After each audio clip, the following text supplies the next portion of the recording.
Hello everyone and welcome to instant biology by doctor Nilabh. मैं फिर से आ गया हूँ आपके बीच में एक बहुत इंपॉर्टेंट टॉपिक के साथ।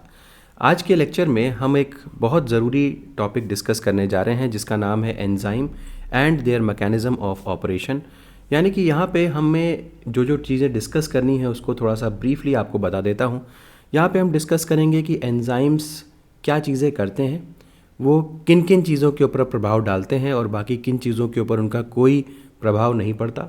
दूसरी चीज़ डिस्कस करेंगे कि एंजाइम्स का एक्शन समझाने के लिए कौन कौन से मॉडल दिए गए थे। इसके अलावा ये भी डिस्कस करना है कि एंजाइम किस तरीके से किसी रिएक्शन को कैटलाइज करते हैं, वो बाइंडिंग एनर्जी क्या होती है एंजाइम की, सबस्ट्रेट किस तरीके से एंजाइम की एक्टिव साइट पे बाइंड करता है, एक्टिव साइट क्या होती है किसी एंजाइम की, एंजाइम कैटलाइज्ड रिएक्शन और अनकैटलाइज्ड रिएक्शन में क्या अंतर होता है। इस तरीके की बहुत सारी बातें हम आज डिस्कस करेंगे। कुल मिलाकर के यहाँ से हर एग्जामिनेशन में 2 से 3 क्वेश्चन आप रख करके चलते हैं। तो एंजाइम इतना इम्पॉर्टेंट टॉपिक है और एंजाइम में भी जो एंजाइम का एक्शन है या एक्टिविटी है उससे हर साल 2 या 3 क्वेश्चन लगभग हर एग्ज़ाम में पूछे जाते हैं। तो चलिए बिना देर किए हुए शुरू करते हैं आज का टॉपिक। तो सबसे पहले तो जैसा कि मैंने आपको बताया, यहाँ पे आपने हेडिंग देख ही ली, तो enzymes and their mechanism of operation. इससे पीछे के वीडियो को अगर आपने देखा होगा तो उसमें हमने ऑलरेडी डिस्कस किया था कि एंजाइम क्या होते हैं। उसमें हमने ये भी डिस्कस किया था कि एंजाइम्स और जो कैटलिस्ट हैं उनके बीच में डिफरेंस क्या होता है, एंजाइम्स की स्पेसिफिसिटी के बारे में भी हमने डिस्कस किया था। अगर आपने वो वीडियो नहीं देखा है तो आपसे रिक्वेस्ट करूँगा कि वो वीडियो जा करके देख लीजिए, तो आपको एक कंटिन्यूएशन लगेगा इस लेक्चर के अंदर। अब बात करते हैं कि आज का जो टॉपिक है, how do enzymes operate. Enzymes किस तरीके से ऑपरेट करते हैं, एंजाइम के काम करने का क्या तरीका होता है, इसके बारे में बात करेंगे। सबसे पहले तो देखते हैं कि एंजाइम्स जो हैं वो रेट ऑफ द रिएक्शन को इन्हांस कर देते हैं। कितना इन्हांस करते हैं? लगभग 10⁻7 टू 10⁻9 टाइम्स एक रिएक्शन रेट को एंजाइम इन्हांस कर देता है। कहने का मतलब ये है कि अगर कोई रिएक्शन जो है वो किसी x स्पीड से चल रहा है और अगर आपने उसमें एंजाइम डाला तो वो हो सकता है 10⁻7x की स्पीड से या 10⁻9x की स्पीड से चलने लग जाएगा। इतना ज़्यादा वेरिएशन आ जाता है जब आप एंजाइम यूज़ करते हैं। तो एंजाइम मेजरली क्या काम करता है?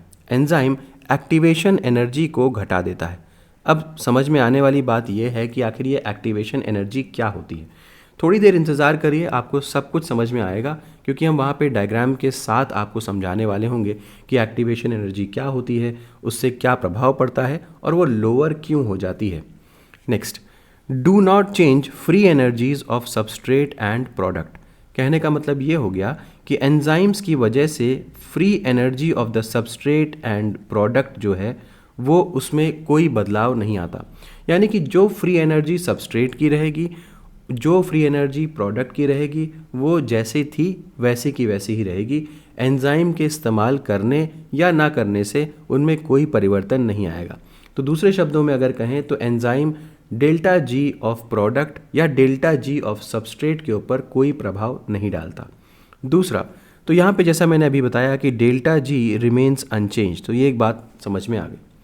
दूसरी चीज़, जो अमाउंट ऑफ प्रोडक्ट और अमाउंट ऑफ रिएक्टेंट है इक्विलिब्रियम के ऊपर, वो अनचेंज्ड रहेगा।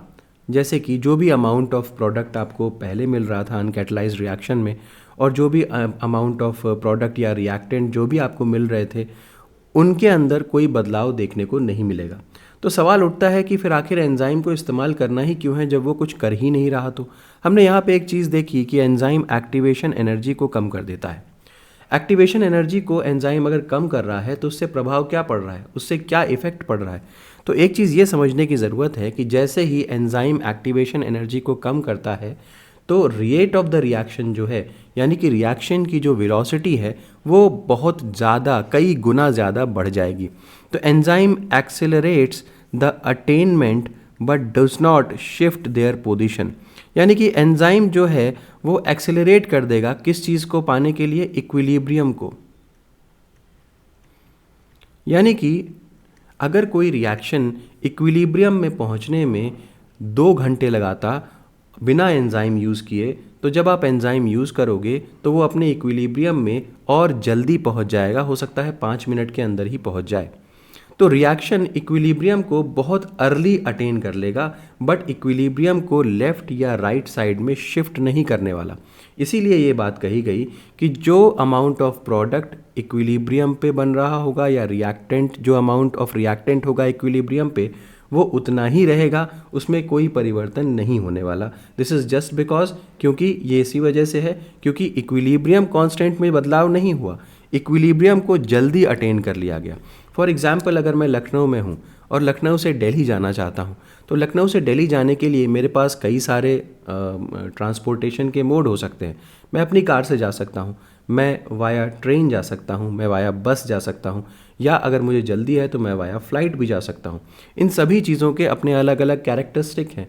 तो अगर आप बिना कैटलाइज्ड रिएक्शन के मूव कर रहे हैं तो हो सकता है आप ट्रेन को प्रेफर कर रहे हैं, आपको वहाँ पहुँचने में समय ज़रूर लगेगा, आपका जो इनिशियल पॉइंट और फाइनल पॉइंट है वो सेम रहेगा। लखनऊ से शुरू किया, दिल्ली पहुँच गए, लेकिन हमने एंजाइम का इस्तेमाल नहीं किया, इसीलिए हमें वहाँ तक पहुँचने में हो सकता है 6 घंटे 7 घंटे लग जाएंगे।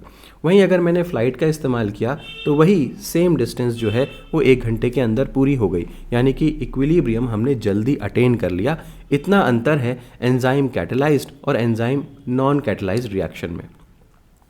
दूसरी चीज़ की तरफ बढ़ते हैं कि एंजाइम की एक्टिव साइट क्या होती है। ये भी एक बहुत बड़ा क्वेश्चन है और बहुत सारे स्टूडेंट्स को ये समझ में नहीं आता। देखिए, हर एंजाइम के पास एक साइट होती है जिसको हम लोग बोलते हैं एक्टिव साइट। इसी को बोल सकते हैं active site of the enzyme. Active site of the enzyme के अंदर बाइंडिंग साइट भी होती है और कैटालिटिक साइट भी होती है। अब आप सोचेंगे किस चीज़ की बाइंडिंग की बात कर रहे हैं? बाइंडिंग ऑफ सबस्ट्रेट की बात कर रहे हैं। कहने का मतलब ये हो गया कि आपका सबस्ट्रेट जाकर के इसी एक्टिव साइट के साथ रिएक्ट करता है या इसी एक्टिव साइट में जाकर के बाइंड करता है। तो बाइंडिंग साइट और कैटालिटिक साइट का मतलब क्या हो गया? कैटालिटिक साइट जहाँ पे एक्चुअली रिएक्शन हो रही होगी, जहाँ पे चेंजेस हो रहे होंगे और यही जो सबस्ट्रेट है वो आगे चल करके प्रोडक्ट बनाएगा। तो कहने का मतलब ये है कि जिस जगह पे बाइंडिंग हो रही होगी, सबस्ट्रेट की बाइंडिंग जहाँ पे हो रही होगी और जहाँ पे कैटालिटिक साइट होगी, वो दोनों ही एक्टिव साइट के अंदर पाई जाती है। तो it contains binding as well as the catalytic site, दोनों ही साइट एक्टिव साइट के अंदर पाई जाती है। दूसरी चीज़, क्योंकि इस एक्टिव साइट का जो ओरिएंटेशन होता है और यहाँ पे जो फंक्शनल ग्रुप्स वगैरह पाए जाते हैं वो बहुत स्पेसिफिक होते हैं। हर एंजाइम के लिए अलग अलग टाइप की एक्टिव साइट मौजूद रहती है। दैट मीन्स कुछ एंजाइम्स के लिए कुछ एंजाइम्स के लिए किसी टाइप की एक्टिव साइट है, कुछ दूसरे एंजाइम्स के लिए दूसरी टाइप की एक्टिव साइट है। तो कहने का तात्पर्य ये है कि हर एंजाइम के लिए अलग अलग तरीके की एक्टिव साइट होती है, जिसकी वजह से कौन सा सबस्ट्रेट वहाँ पे जाकर के बाइंड करेगा ये पहले से ही निर्धारित है। उसके अलावा कोई दूसरा सबस्ट्रेट वहाँ पे जाकर के बाइंड नहीं कर सकता, because orientation is fixed. Orientation active site का, वहाँ पे जो ग्रुप्स हैं, फंक्शनल ग्रुप्स हैं, वो सारे फिक्स्ड हैं। वो फंक्शनल ग्रुप्स किसी भी और सबस्ट्रेट को आकर के बाइंड नहीं करने देंगे। इसीलिए यहाँ पे कहा जाता है कि specific substrates can bind. Next अगर हम बात करते हैं तो एंजाइम और सबस्ट्रेट का जो इंटरैक्शन होता है वो याद रखना है, हमेशा ही वीक नॉन कोवेलेंट इंटरैक्शन होगा। क्या होगा? Weak non covalent interaction. इसका मतलब क्या हो गया? अगर मान लीजिए कि ये मेरी एक्टिव साइट है और यहाँ पे सबस्ट्रेट आकर के बाइंड किया, ये एंजाइम है और एंजाइम की एक्टिव साइट यहाँ पे है, सबस्ट्रेट यहाँ पे आकर के बाइंड किया, तो याद रखिएगा इस सबस्ट्रेट और इस एक्टिव साइट के बीच में जो इंटरैक्शन हो रहा होगा, जो बॉन्डिंग हो रही होगी, वो सारे के सारे वीक बॉन्ड्स होंगे, नॉन कोवेलेंट बॉन्ड्स होंगे। ऐसा इसलिए कहा जा रहा है, ज़रा यहाँ पे देखने की कोशिश करते हैं, मैं दोबारा से यहाँ पे एक बार बनाने की कोशिश करूँगा। तो अगर मैंने एक एंजाइम और यहाँ पे मैंने इसका एक्टिव साइट बना दिया और सपोज़ करिए कि यहाँ पे हम लोगों ने एक सबस्ट्रेट अटैच कर दिया, ये सबस्ट्रेट आया, ठीक है, दिस इज़ योर सबस्ट्रेट। अब सबस्ट्रेट क्या होता है? सबस्ट्रेट के अलग अलग फंक्शनल ग्रुप्स, जो सबस्ट्रेट के जो ग्रुप्स होंगे या रिएक्टिव एरियाज़ होंगे, वो क्या कर रहे होंगे? एंजाइम की एक्टिव साइट के साथ, ये है आपकी एंजाइम की एक्टिव साइट, इस एंजाइम की एक्टिव साइट के साथ वीक बॉन्ड्स बना रहे होंगे, वीक नॉन कोवेलेंट बॉन्ड्स बना रहे होंगे। अब वीक नॉन कोवेलेंट बॉन्ड्स के अंदर क्या क्या चीज़ें आ जाएंगी, जैसे कि अगर हम कहें तो हाइड्रोजन बॉन्ड आ जाएंगे, जैसे कि अगर हम कहें तो वैंडर वॉल बॉन्ड आ जाएंगे, जैसे हम कहें तो आयोनिक बॉन्ड आ सकते हैं, जैसे अगर हम कहें तो हाइड्रोफोबिक इंटरैक्शंस वगैरह भी आ सकते हैं। तो इस तरीके से कोवेलेंट बॉन्ड को छोड़ करके बाकी सारे के सारे बॉन्ड्स यहाँ पे आपको देखने को मिलेंगे। अब सवाल ये उठता है कि कोवेलेंट बॉन्ड यहाँ पे क्यों नहीं देखने को मिल सकता। आपको पता है कि कोवेलेंट बॉन्ड जब बनता है तो कोवेलेंट बॉन्ड बनने के बाद वो बहुत स्ट्रांग बॉन्ड होता है।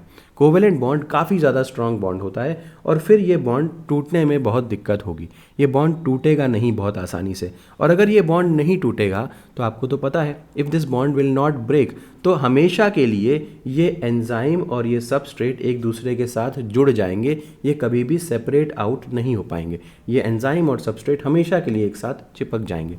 आप कभी भी ऐसा नहीं चाहेंगे। हम अगर कोई सबस्ट्रेट किसी एंजाइम के साथ परमानेंटली जा करके ब्लॉक हो गया तो फिर वो एंजाइम बेकार हो जाएगा, उस एंजाइम का कोई यूज़ नहीं रह जाएगा। और आपको पता होना चाहिए कि एंजाइम्स जो हैं वो बहुत ही प्रेशियस हैं सिस्टम के अंदर।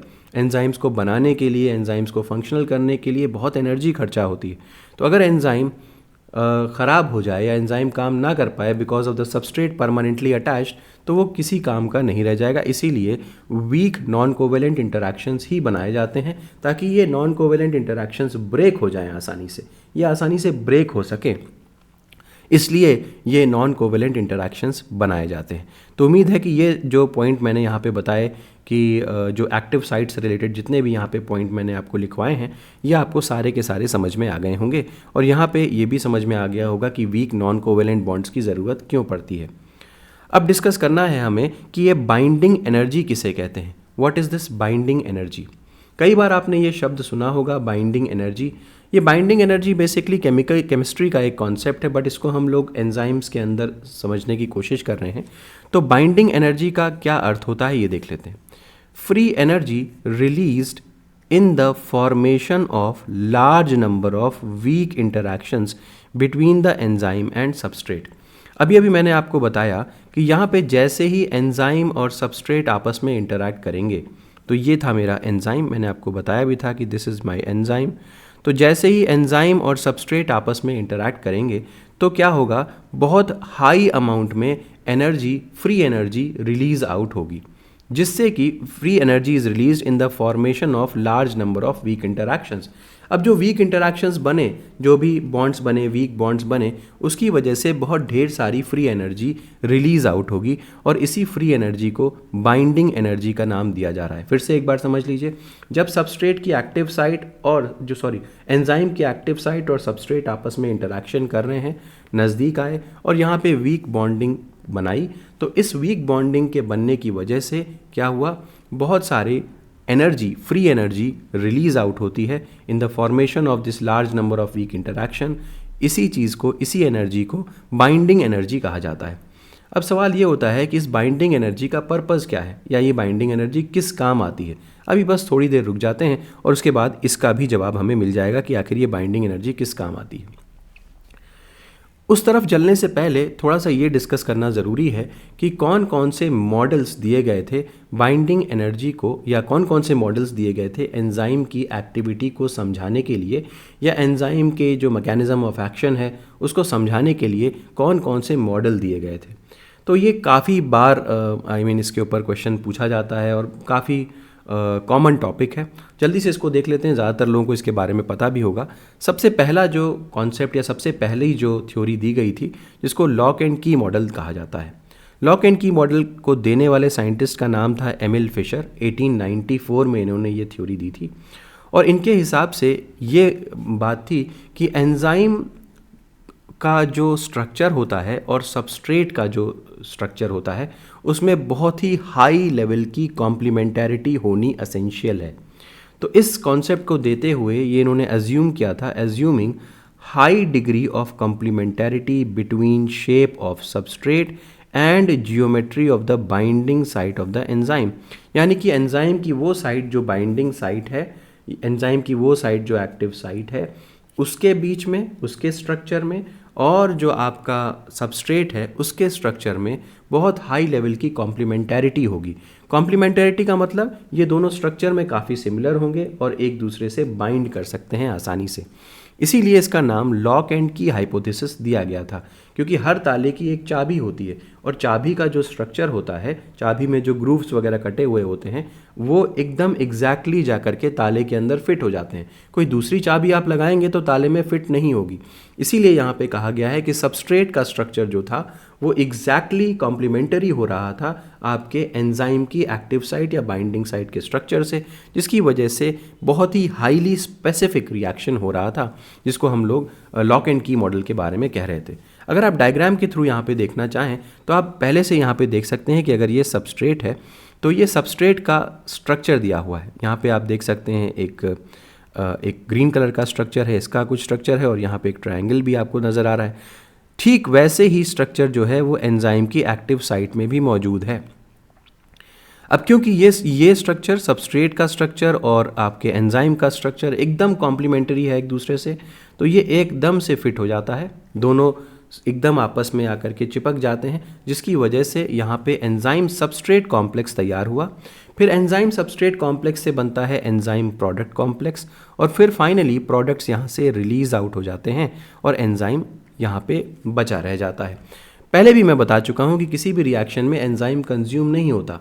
एंजाइम जितना आपने इस्तेमाल किया था रिएक्शन से पहले, उतना ही आपको एंजाइम रिएक्शन के बाद मिल जाएगा, यानी कि आप बार बार सेम एंजाइम का इस्तेमाल कर सकते हैं। तो ये हुई लॉक एंड की हाइपोथेसिस। इसके बाद एक दूसरी हाइपोथेसिस भी दी गई थी ताकि एंजाइम की जो फंक्शनैलिटी है उसको समझाया जा सके। लॉक एंड की हाइपोथेसिस उतनी ज़्यादा सफल नहीं हुई थी बहुत सारे एंजाइम्स को समझाने के लिए, इसीलिए एक दूसरा मॉडल आया जिसको बोला जाने लगा induced fit model. Induced fit model को देने वाले साइंटिस्ट का नाम था डेनियल कोशलैंड और 1958 में इन्होंने ये मॉडल दिया था। इन्होंने ये कहा कि एंजाइम्स जो होते हैं वो फ्लेक्सिबल होते हैं, बहुत ज़्यादा रिजिड नहीं हैं, जबकि जो लॉक एंड की हाइपोथेसिस थी उसमें हमने ये माना था कि एंजाइम्स जो हैं वो काफ़ी ज़्यादा रिजिड हैं, उनका स्ट्रक्चर पहले से ही डिसाइडेड है और उस स्ट्रक्चर के अंदर कोई परिवर्तन नहीं होता। सेम लगभग वैसा ही स्ट्रक्चर आपके सबस्ट्रेट का है और एक्टिव साइट और सबस्ट्रेट जाकर के एकदम से एक दूसरे से कॉम्प्लीमेंटरी स्ट्रक्चर होने की वजह से बाइंड बहुत आसानी से कर जाते हैं। इस तरीके की बात कुछ हम लोगों ने पहले देखी थी अभी जब हम लॉक एंड की हाइपोथेसिस डिस्कस कर रहे थे। अब हम बात कर रहे हैं डेनियल कोशलैंड की। 1958 में इन्होंने ये मॉडल दिया था और उन्होंने कहा कि एंजाइम्स बहुत फ्लेक्सिबल होते हैं, ना कि रिजिड होते हैं। और उन्होंने ये कहा कि shape of the active site can be markedly modified by the binding of the substrate, यानी कि जैसे सबस्ट्रेट बाइंड करता है उस हिसाब से, जिस तरीके का सबस्ट्रेट बाइंड किया उस हिसाब से अपने स्ट्रक्चर को एंजाइम मॉडिफाई कर सकता है। इसको बोलते हैं इंड्यूस्ड फिट मॉडल, यानी कि जो सबस्ट्रेट आकर के बाइंड किया है उसके स्ट्रक्चर के हिसाब से अपने आप को फिट कर लेने का काम एंजाइम ने किया, क्योंकि एंजाइम जो है उसका स्ट्रक्चर काफ़ी ज़्यादा फ्लेक्सिबल कहा जा रहा है, ना कि रिजिड कहा जा रहा है।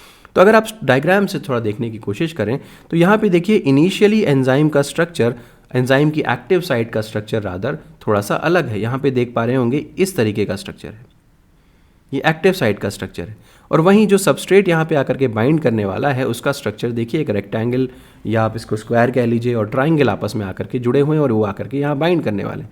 अब किसी भी तरीके से अगर ये सबस्ट्रेट आकर के यहाँ बाइंड करना चाहेगा तो नहीं बाइंड कर सकता ऑब्वियसली। क्यों? क्योंकि आप देख सकते हैं अगर ये लॉक एंड की हाइपोथेसिस के थ्रू होता तो आप कहते कि लॉक एंड की के थ्रू तो ये सबस्ट्रेट बाइंड कर ही नहीं पाएगा। क्यों? क्योंकि वहाँ पे हमने कहा था एंजाइम बहुत रिजिड होगा, रिजिड एंजाइम में अपना स्ट्रक्चर नहीं बदलेगा। लेकिन यहाँ पे क्योंकि ये इंड्यूस्ड फिट मॉडल हम पढ़ रहे हैं तो यहाँ पे हमने देखा कि सबस्ट्रेट के आने के बाद एंजाइम के शेप में परिवर्तन होता है और वो आसानी से इस सबस्ट्रेट को फिट कर लेता है। अब ये बना हमारा एंजाइम सबस्ट्रेट कॉम्प्लेक्स और फिर यहाँ पे बन गया एंजाइम प्रोडक्ट कॉम्प्लेक्स और फिर फाइनली यहाँ से प्रोडक्ट जो है वो सेपरेट आउट हो गया और एंजाइम मेरा बच गया रिएक्शन के अंदर। तो ये होता है इंड्यूस्ड फिट मॉडल। तो दोनों मॉडल हम लोगों ने देख लिए, लॉक एंड की मॉडल और उसके बाद देखा इंड्यूस्ड फिट मॉडल। अब 2-3 बातें और देखनी है जिसको हम आगे बढ़ सकते हैं। Transition state theory and activation energy. बहुत बार स्टूडेंट्स यहाँ पे कंफ्यूज होते हैं कि ट्रांजिशन स्टेट क्या किसे कहते हैं और एक्टिवेशन एनर्जी जिसका जिक्र हम लोगों ने स्लाइड नंबर 1 में भी किया था कि एक्टिवेशन एनर्जी डिक्रीज़ करता है एंजाइम। आखिर एक्टिवेशन एनर्जी होती क्या है? तो वन बाय वन चलते हैं। सबसे पहले डिस्कस करते हैं ये ट्रांजिशन स्टेट क्या होता है। ट्रांजिशन स्टेट जो है वो इंटरमीडियरी स्टेज है। इंटरमीडियरी स्टेज का मतलब क्या हो गया? जो भी मॉलिक्यूल्स रिएक्शन के अंदर पार्टिसिपेट कर रहे हैं, जो भी सबस्ट्रेट मॉलिक्यूल प्रोडक्ट में कन्वर्ट करने वाले हैं, वो अभी तक पूरी तरीके से प्रोडक्ट में बदले नहीं हैं, ना ही वो अभी पूरी तरीके से सबस्ट्रेट में हैं। वो कहीं बीच की स्थिति में मौजूद हैं। इसी बीच की स्थिति को ट्रांजिशन स्टेट कहा जाता है। तो ट्रांजिशन स्टेट क्या है? इंटरमीडियरी स्टेज है, यानी कि एक बीच की स्थिति है। यहाँ पे मॉलिक्यूल को आप सबस्ट्रेट भी नहीं कंसिडर कर सकते और प्रोडक्ट भी नहीं कंसिडर कर सकते, वो कहीं बीच की स्थिति में है। अब ट्रांजिशन स्टेट पे अगर मॉलिक्यूल पहुंच गया है तो फिर या तो ये जो ट्रांजिशन स्टेट है ये बहुत ही ज़्यादा अनस्टेबल होती है। ट्रांजिशन स्टेट काफ़ी ज़्यादा अनस्टेबल स्थिति है और इस अनस्टेबल स्थिति में मॉलिक्यूल बहुत लंबे समय तक नहीं रह सकता। लंबे समय तक नहीं रह सकता तो फिर क्या होगा? या तो ट्रांजिशन स्टेट के बाद मॉलिक्यूल प्रोडक्ट में बदलेगा या फिर वो सबस्ट्रेट में वापस कन्वर्ट हो जाएगा। तो या तो प्रोडक्ट में जाना पड़ेगा या फिर सबस्ट्रेट में जाना पड़ेगा। बीच की कोई स्थिति बहुत लंबे समय तक अटेन नहीं की जा सकती। इसको बोलते हैं ट्रांजिशन स्टेट।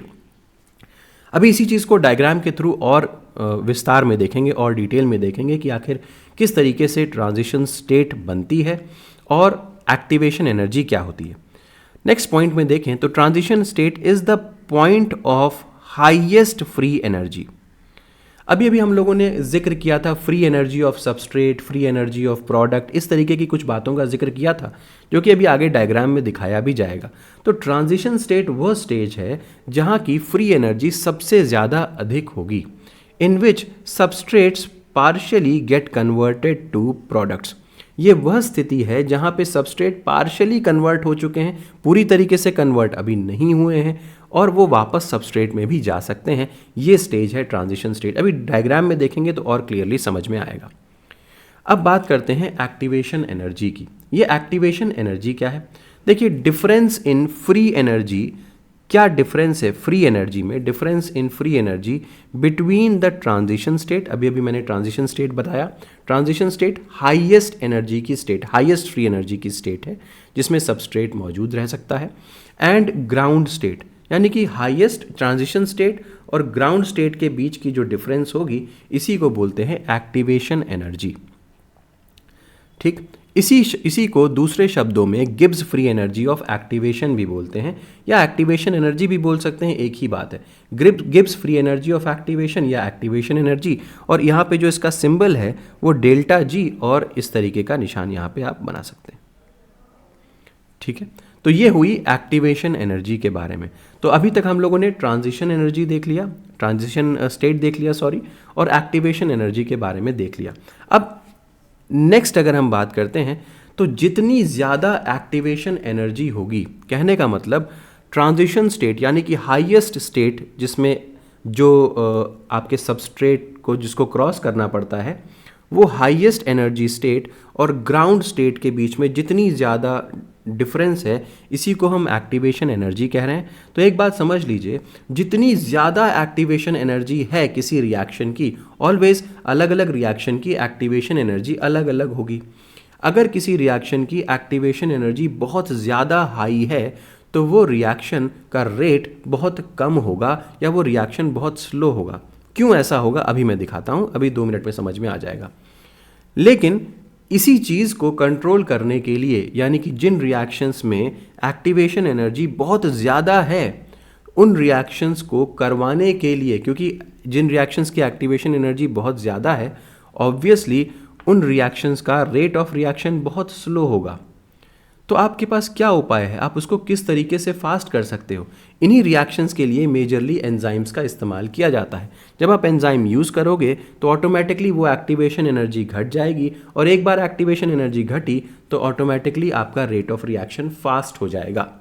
चलिए अब जल्दी से डायग्राम के थ्रू इसको समझने की कोशिश करते हैं। अगर आप यहाँ पे देखने की कोशिश करें तो ये जो पहला जो ए लिखा हुआ है, ए जो है ये अनकैटलाइज्ड रिएक्शन है,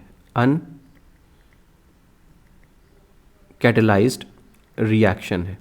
और ये क्या है? ये है आपका catalysed reaction. Catalysed reaction, catalyse किसके द्वारा? एंजाइम के द्वारा। तो पहले रिएक्शन में हमने कोई भी एंजाइम का इस्तेमाल नहीं किया है और दूसरे रिएक्शन में एंजाइम का इस्तेमाल किया गया है। ज़रा देखिए, यहाँ पे ये रिएक्टेंट दिया हुआ है और यहाँ पे ये प्रोडक्ट दिया हुआ है। वाई एक्सिस पे गिब्स फ्री एनर्जी दिखाई गई है। कहने का मतलब ये है कि रिएक्टेंट की कितनी गिब्स फ्री एनर्जी है वो ये दी हुई है। ये आपके रिएक्टेंट की गिब्स फ्री एनर्जी है और ये आपके प्रोडक्ट की गिब्स फ्री एनर्जी है। रिएक्टेंट की गिब्स फ्री एनर्जी यहाँ पे है और प्रोडक्ट की यहाँ पे। तो कहने का मतलब है कि डेल्टा जी की वैल्यू, डेल्टा जी और difference between the reactant and product free energy, जिसको हम लोग डेल्टा जी कह रहे थे, वो ये है। देखिए यहाँ पर भी ये यही चीज़ दिखाई गई है, ये डेल्टा जी। ठीक है, तो difference between the free energy of reactant and free energy of product is called as delta G. तो वो यहाँ पे बना करके दिखाया गया है। ठीक, तो ये बात समझ में आ गई होगी। ये हमेशा सेम ही रहेगी, कोई भी एंजाइम डेल्टा जी के अंदर कोई परिवर्तन नहीं कर सकता। ये पहली स्लाइड के अंदर हम लोग ऑलरेडी बात कर चुके हैं।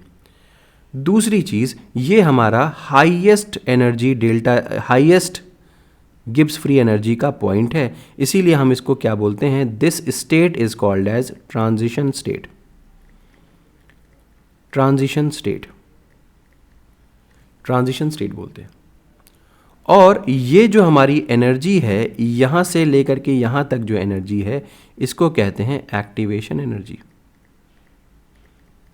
Activation energy.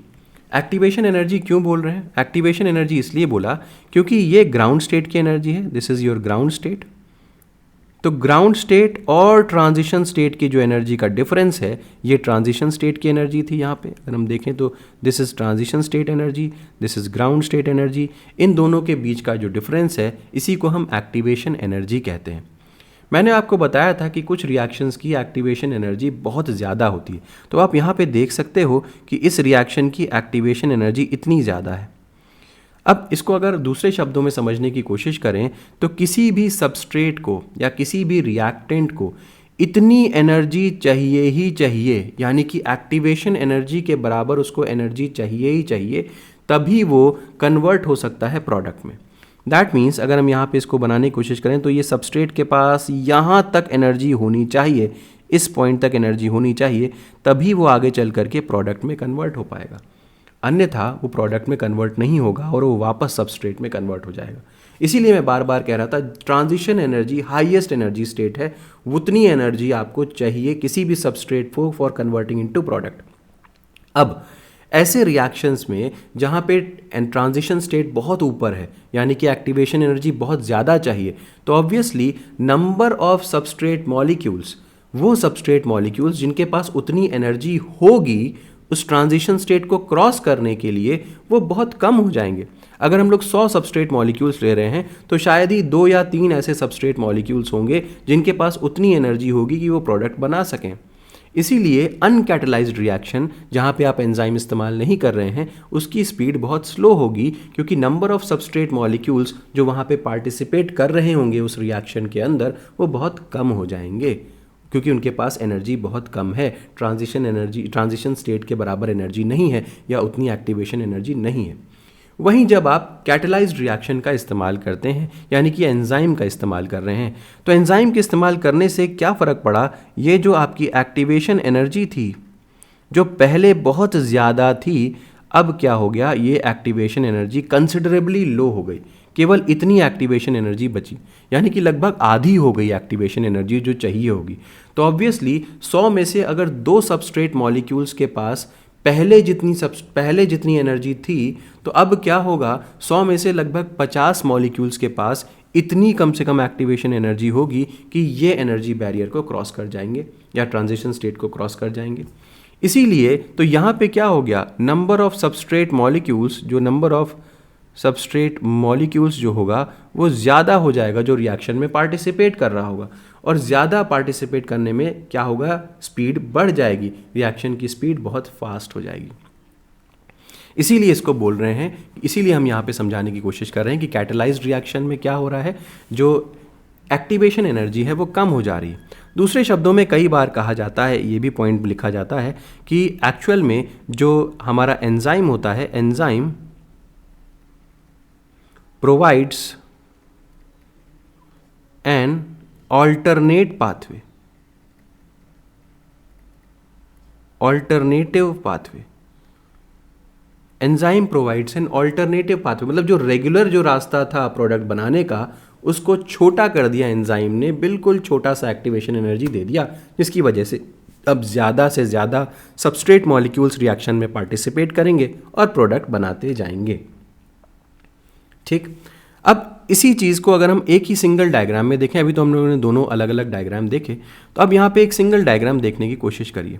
ये पहला जो ये लंबी सी जो हमें यहाँ पे ये एरो दिखाई दे रही है, ये एरो क्या दिखा रही है? ये activation energy of uncatalysed reaction, यानी कि अगर आपने एंजाइम का इस्तेमाल नहीं किया तो इतनी ज़्यादा एक्टिवेशन एनर्जी हमें चाहिए। और वहीं अगर आपने एंजाइम का इस्तेमाल कर लिया तो जो एक्टिवेशन एनर्जी चाहिए वो सिर्फ और सिर्फ इतनी चाहिए, तो लगभग आधी हो गई, जिसके कारण से more and more substrate molecules participate करेंगे या रिएक्टेंट्स पार्टिसिपेट करेंगे इस रिएक्शन में।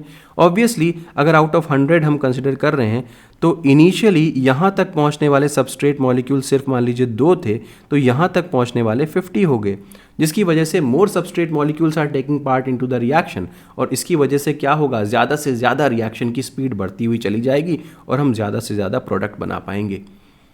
ठीक, तो ये कैटलाइज्ड और अनकैटलाइज्ड रिएक्शन के बारे में हमने इस के अंदर काफ़ी ज़्यादा डिटेल में बात की।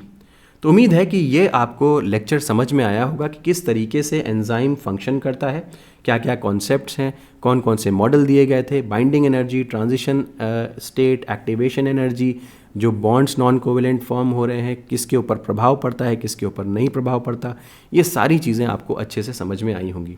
अगर वीडियो पसंद आया हो तो इसे ज़रूर लाइक करिएगा, चैनल को सब्सक्राइब करना ना भूलिएगा, बेल आइकन को ज़रूर प्रेस करिएगा और अपने फ्रेंड्स के साथ ज़रूर शेयर करिएगा।